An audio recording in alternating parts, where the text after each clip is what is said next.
Welcome to the Future of Less Work, where we're piecing together the transformation of work one question at a time.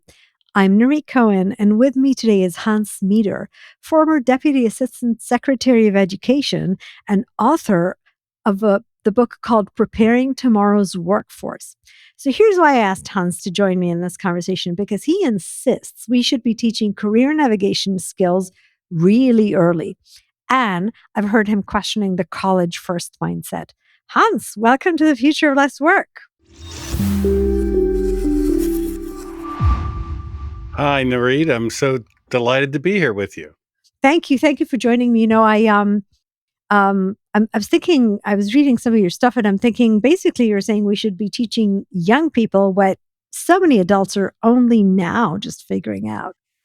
Well, yes. And that really comes out of my own personal life experience. I grew up in a college educated home. Both mom and dad had gone to college, and I just kind of assumed that was the path for me. And I went to a state university in my state, Maryland, in the U.S., and graduated. And at near the end of that, I took a work-based learning experience in my college major, and I realized I like the major, but I don't want to do this as a career. Hmm. And so I was kind of left being so-called underemployed, where I had a degree, but a job that didn't require that degree. So it took me a couple years to navigate a new direction. I got a self-help book called What Color is Your Parachute, which is still the best resource out there for adults who are trying to make a new direction in their job search. And I found that I had the strengths for policy and strategy, and I found my way into government service and then into education. So that really was the story of millions of us, that we go through everything we're told to do, and then we realize we have no game plan for a real career. And I'm Uh, curious, what was your major when you went my to major college? was radio, television, and film production, which Okay. was really a lot of fun. Okay. And so Yeah. I think that's one of the things that we know is changing, right? I actually call this transition from the linear to the non-linear career. I call it from ladders to climbing, kind of okay, rock yeah, climbing, right? yeah. Because it used to be you chose you went to school, you basically chose your career, right? Because you accumulated a knowledge base, you called yourself whatever it was that you were studying. And then the rest of it was kind of a pathway that you just had to follow. Something was set before you. And today, we know knowledge is aging. It's like at the the average half life of Mhm, knowledge is about 5 years. mhm. So basically, you need to learn and learn, relearn. And there are a lot of things, a lot of new professions and jobs that need what you know how to do, but they're calling it different ways from what we call ourselves, right? So this idea that you go to school to study a profession Mhm. is no longer valid. Yeah. I think you're right. I think the old model, we thought that somehow we could pick a career at age 15 and that would be our life's work. I really like your analogy of rock climbing, or career laddering or latticing. I think I've heard the term. Yes. But the idea, and that's why we talk about in the book career navigation skills, not choosing a career, but developing the toolkit that you're going to take with you to navigate from one job to another, and then perhaps from one career to different So careers. say more. So if you think about because you're right. I mean, that's the biggest issue, right? Because the reason I use that metaphor is because you choose where to put your foot next. And basically you choose based on what you like, what you don't like, what's possible for you. Sometimes it's a totally different path, right? What are the tools that are most helpful? Yeah. Well, it's interesting. You go back to a gentleman named Frank Parsons in the early 1900s who was working with underemployed youth in Boston. And he really captured it in three simple ideas. One is self knowledge, and going deeper on understanding who you are, how you're wired, what your natural aptitudes are. And then, secondly, is understanding the world out there. And it's gotten more and more complicated, the world out there. But understanding what those career opportunities are, what those emerging industries and trends, and which ones are in decline as well. And then the third thing is decision making skills. being able to put those 2 factors together of who I am and what's out there, and then little by little figuring out what might be the good fit, the best fit for now. So it's really those 3 components, and we do so little of that in U.S. education at the middle school and the high school level. So but Yeah, that's essentially because the it toolkit. it wasn't it wasn't something you talked about in school, right? I mean, education, um, so you got to choosing your career at college or, right around Mm, college. Why do you think we need to push it down, or what's even yeah. feasible to push down to middle school? Yeah, well, it is very feasible because we're seeing it done in many places. Because middle school students, and if you may, I don't know you, you may be the parent of some children. I have 4 adult grown children, and they changed a lot when they reached that magic middle school age of around 13, where they weren't really willing to do things just because they were told to do them. They had to have a reason why they were doing them. So it really makes sense if we can start to bring that personalization and career navigation into the middle school environment. It helps answer the question, why am I learning this? And how are all these pieces starting to fit together to what I might do in the future?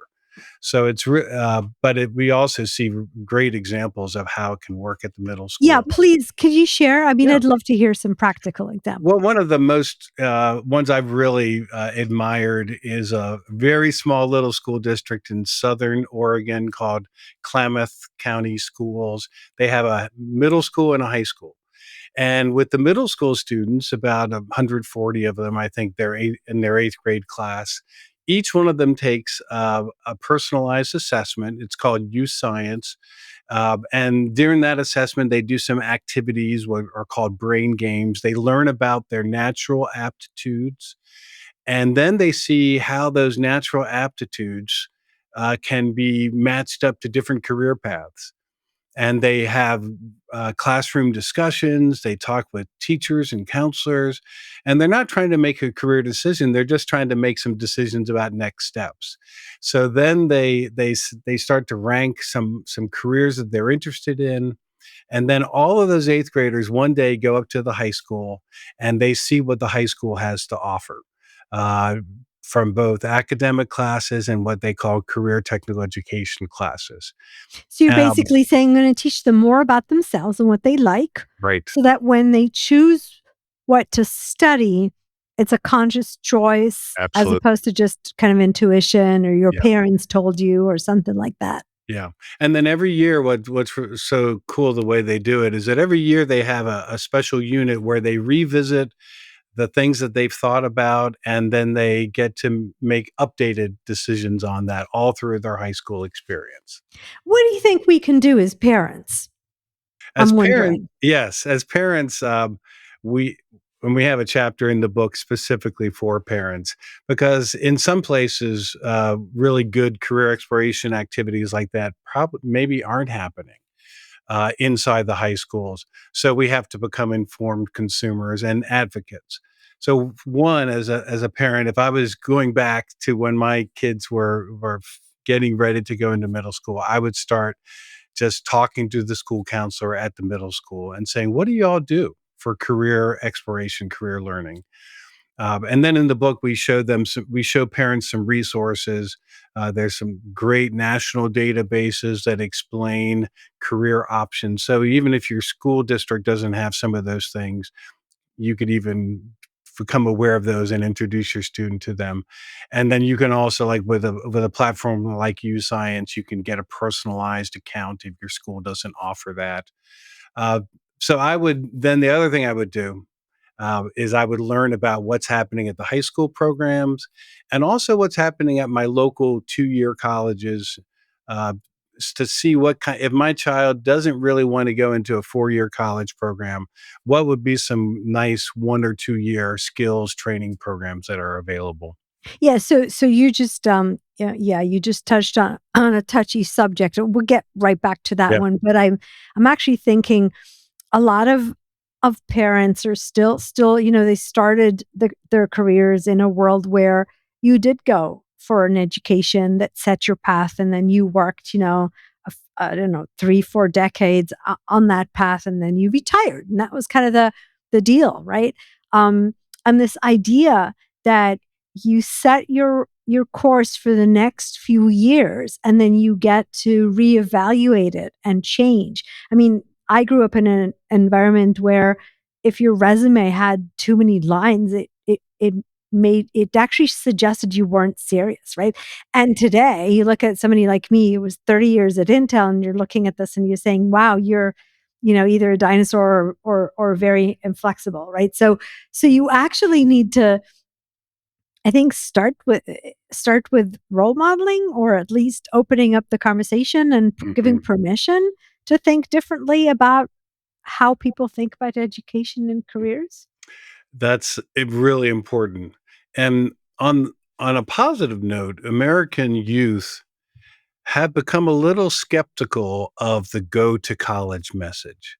When we look at some survey data that was done by different, I think ECMC Foundation, there's a lot more openness among today's youth to looking at 2-year degrees, skills training programs, apprenticeships.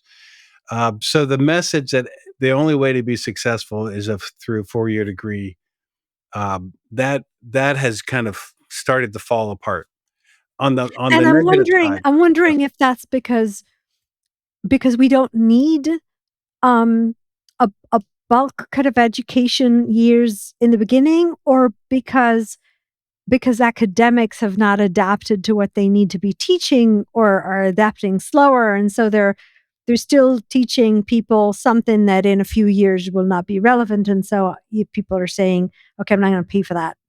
Yeah. Yeah, I'm not exactly sure. I mean, the data tells us that probably about 35% of US jobs that are skilled jobs, don't require a 4-year degree.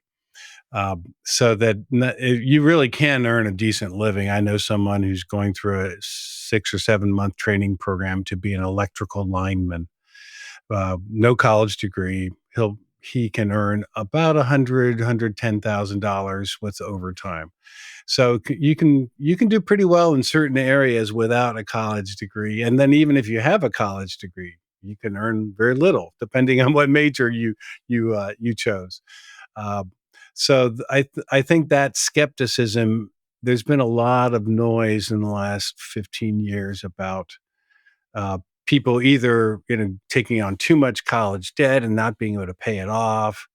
So I think there's an openness, but there's also, and I don't say this to be demeaning, but there's also an ignorance, and that's where the career navigation skills are so important because for the most part, you can't be a YouTube sensation and make millions of dollars. That happens super rarely, or just a professional athlete, or a pop star. So there's still kind of a magical mindset in some youth that somehow I'll just, be this superstar and make a ton of money without any specific skills or game plan. Yeah, and I think part of what there's that's why I put the question out there. I think the question about education to me is not about whether we're teaching them a profession. I think that's very clear we're not. You can't teach them a profession. A few years, it's gonna, it will look completely different.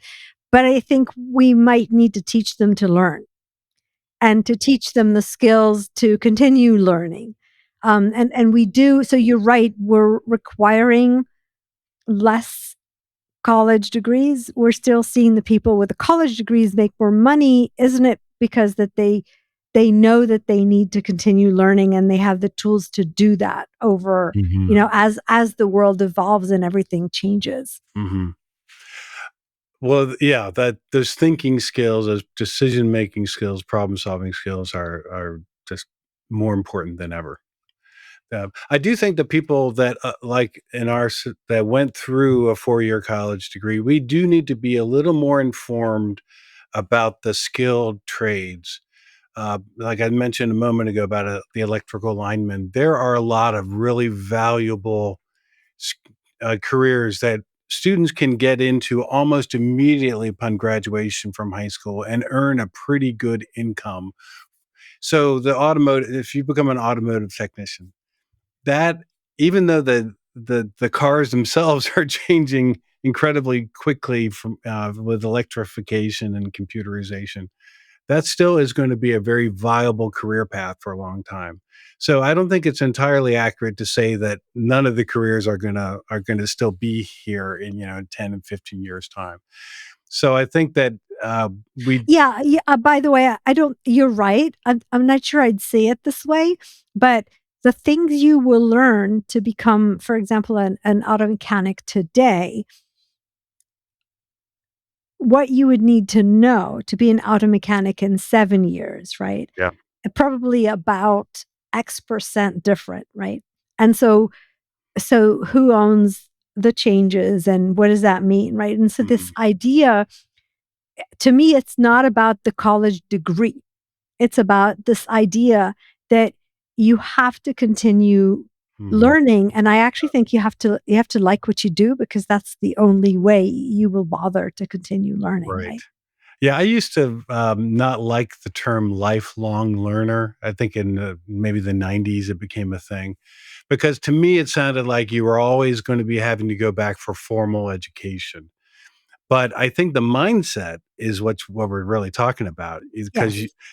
to be successful in any career path, you are constantly learning new tools, new techniques, new Right. strategies. Yeah. Right, and And it then, doesn't have to be formal. In fact, so I've been doing this for over a decade, and they talk about the changing world of work, and then one day, my son, who's an engineer and went for his master's, came home and said, "I've decided to drop out of my master's." oh, And I was sitting there thinking, "Okay, that's not a good thing. You're almost done." And he said, "Well, it's hurting my ability to learn what I need to know." wow. And so, you had to eat what you cook, right? So basically, I let that go. It was my Mhm, choice anyway, but mhm, basically, I had to let go of my initial reaction, right? Because mhm. what he was basically saying is, I need to learn things, but because I'm on this formal degree path, that's not necessarily leaving time for learning what I need to learn to do what I'm trying to do now. Okay. Wow. Wow. In terms of what people need to learn, I do think that entrepreneurial skills are, there's often a class in the business department at a high school that touches on entrepreneurship. But I think entrepreneurial skills and working in micro businesses is very almost like universal skills in today's world. Yeah, So I really think that's part of the equation. So we go back to the automotive mechanic. I think an automotive program ideally would have both the technical skills of automotive technology, but also the business skills of running an automotive tech business, uh, right. and then maybe even found starting your own business at some Yeah, point. I think that's actually really important. I think employability cannot be dependent only on an employer. You have to be able to at certain points in life be able to so the world entrepreneur, usually we think of it as, something like, high tech, right? But it doesn't have to be. Like you said, it could be opening your own workshop, and so knowing Mhm, how to do that. So building your career also as an independent will have to become something people do. Otherwise, they will always look for somebody else to open the door for them versus mhm. be able to open their own doors. Yeah, yeah. I was looking at some of the things that you've written, and I was really impressed with that.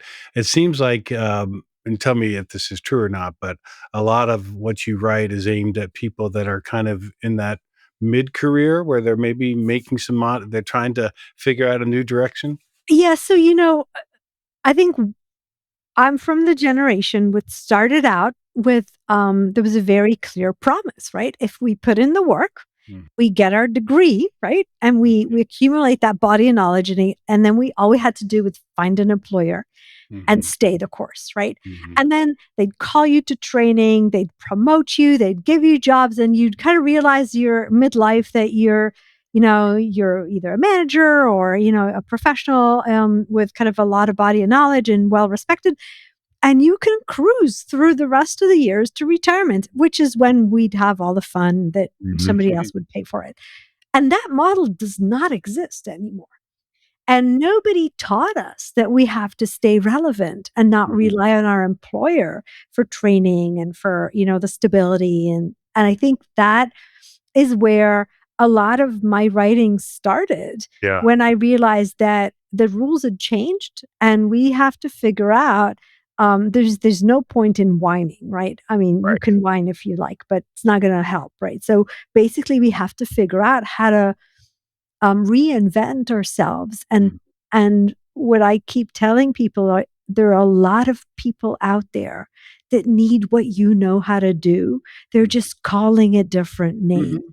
Yeah. And when I talk about that rock climbing, I'm basically saying if you change angles right now, you don't lose everything you've built. Mhm. You're not starting over, right? You're basically building on it and, maybe unlearning some stuff, learning new stuff, and then suddenly you're in a new career.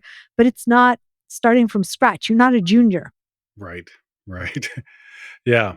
Well, I really appreciate what you're doing. I was thinking about some of the numbers in the US, and we every year we have almost 4 million young people that are graduating from high school, and maybe about two-thirds of those are going into some form of college and some aren't.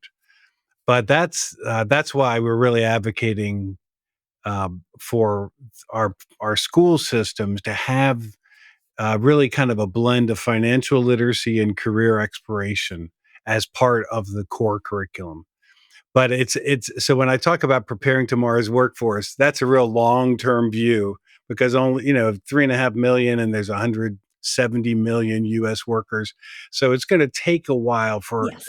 so that's why the work you're doing for people that are already in the workforce and are having to deal with the realities of the workforce. You're kind of helping retrofit or build their skill set to navigate Yeah, where plus they're. we have no choice. But I'm Yeah. curious, would you change your perspective if higher education wasn't so expensive? So if the whole going into debt issue was Mhm. was like a non-issue, because we've got countries in the Yeah. world where it's part of, it's like high school. You get Yeah. it for free. So Mhm. you get higher education for free.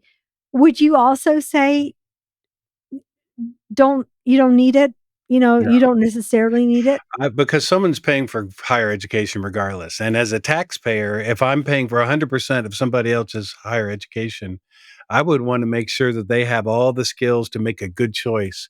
Right now, in the U.S. system, about 50% of recent college graduates say, "I picked the wrong major. I shouldn't have done what I'm doing right now, or I shouldn't have majored in that field." So there's just a lot of Yeah.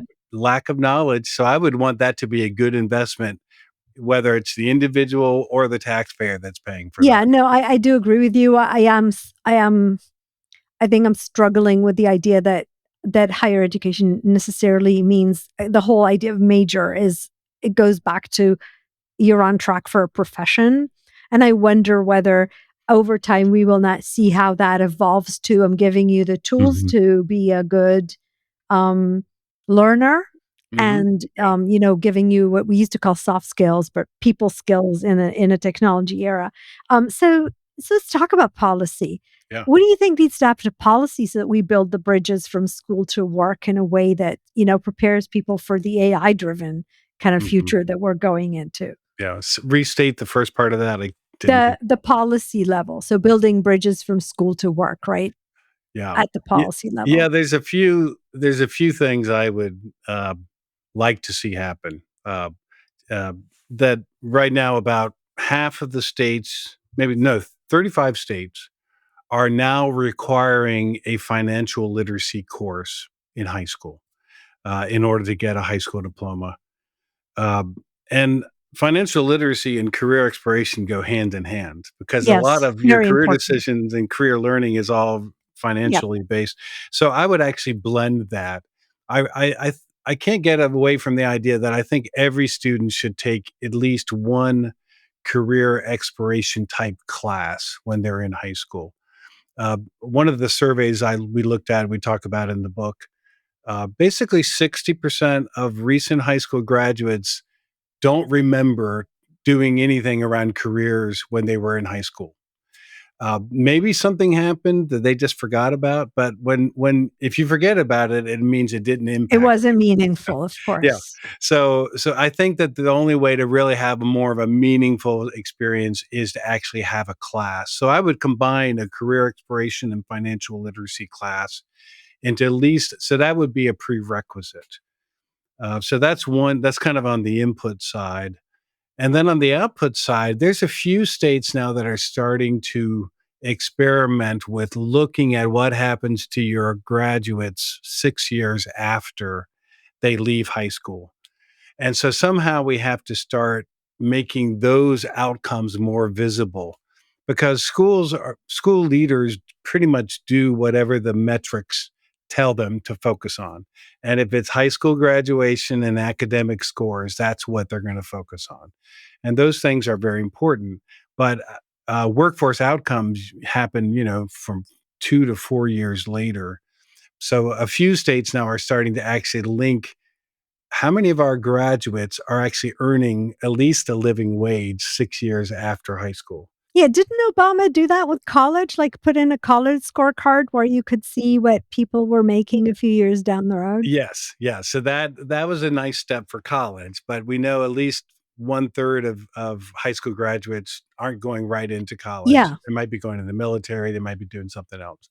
So I think Yeah, no, starting. I'm pointing it out because I think it Yeah, actually contributed that data contributed to the fact that there was I think suddenly a different perspective on the college debt, because this yeah, idea was I'm going to pay a lot of money for, these colleges, and then I'll make a lot of money. And I think the college scorecard showed that that's not necessarily true anymore. that's a really good point. Yeah, yeah. Yeah. So I think that's a policy issue that individual high schools can't really fix by themselves.